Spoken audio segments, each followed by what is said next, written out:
They said it was safe. Not probably safe, not safe enough. Actually safer than every other painkiller on the market.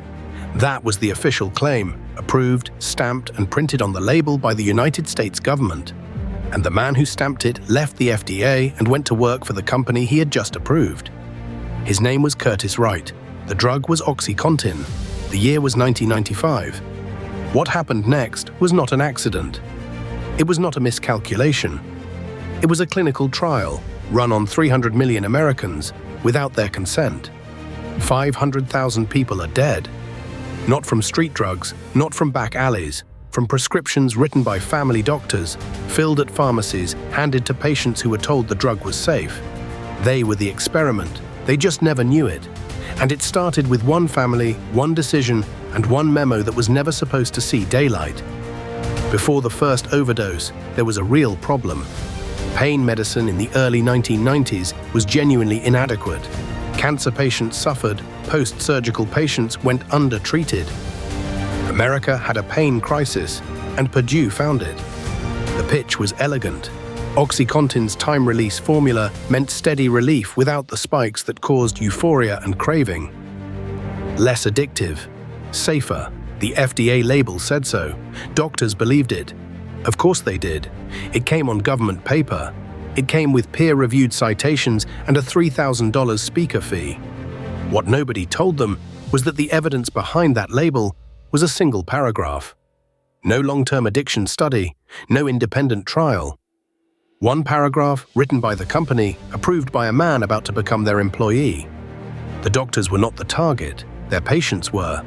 And to reach those patients at scale, Purdue needed something no pharmaceutical company had ever built before. In 1996, Purdue had 318 sales reps. By 2000, they had 671. Each one armed with a government-approved claim no pharma rep had ever been allowed to say to a doctor's face: that their opioid was less addictive. The bonus structure was extraordinary. Hit your targets, earn up to $71,500 on top of your salary. You were not selling medicine. You were hunting numbers. Purdue used pharmacy data to map the highest prescribing doctors in every zip code. Reps dispatched to those exact addresses. High prescribers got more visits, more gifts, more speaker fees. The message, write more as get more. 70,000 sales calls a year. A doctor in Eastern Kentucky, 30 patients a day, undertrained in addiction medicine, was visited again and again by someone he trusted. With science he couldn't refute, on a label approved by the government. He prescribed. Because everything around him said he should. He had no idea his waiting room had become a dosing facility. And in those waiting rooms, something was building that Purdue's own data was about to confirm and choose to ignore. By 2000, OxyContin was generating over $1 billion a year, and Purdue's own data was showing something that should have stopped everything. Pharmacies robbed specifically for OxyContin. Patients showing up at multiple doctors.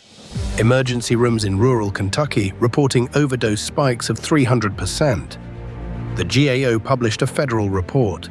The overdose map and the Purdue sales map were identical. Purdue saw all of it.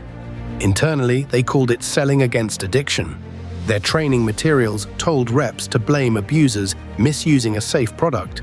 They drafted talking points framing any restriction as cruelty to pain patients. They stayed in those counties. The reps stayed on the road, the bonuses kept running. For 3 more years, in the exact towns where people were dying. In those same years, the Sackler family's personal accounts grew faster than ever. They knew what the data said.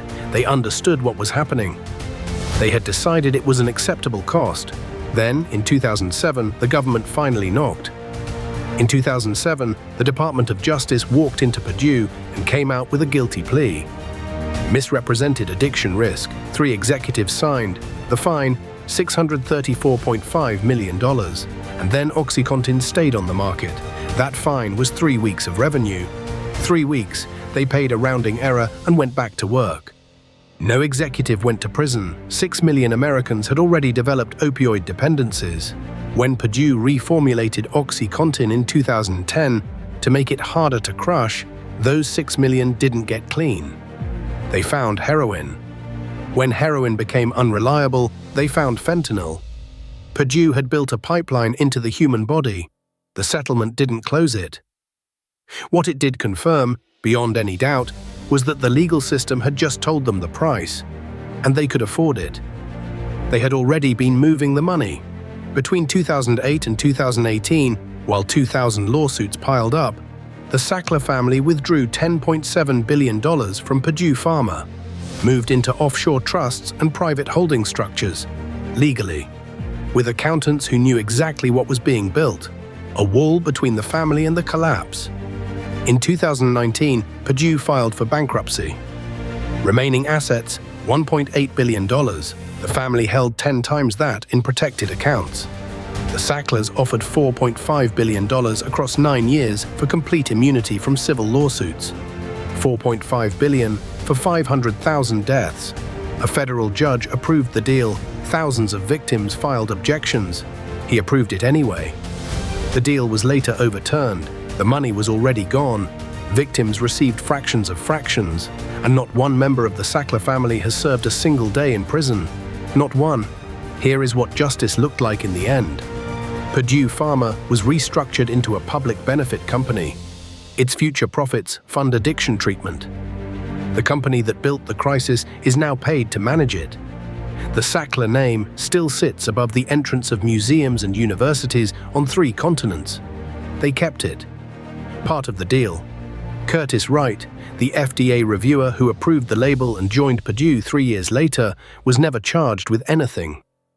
80,000 Americans die from opioids every single year right now. Not from OxyContin, from fentanyl. The next wave in the pipeline OxyContin built, serving the addiction created in those waiting rooms, in those towns, by those reps with their bonus sheets and their government-approved lies.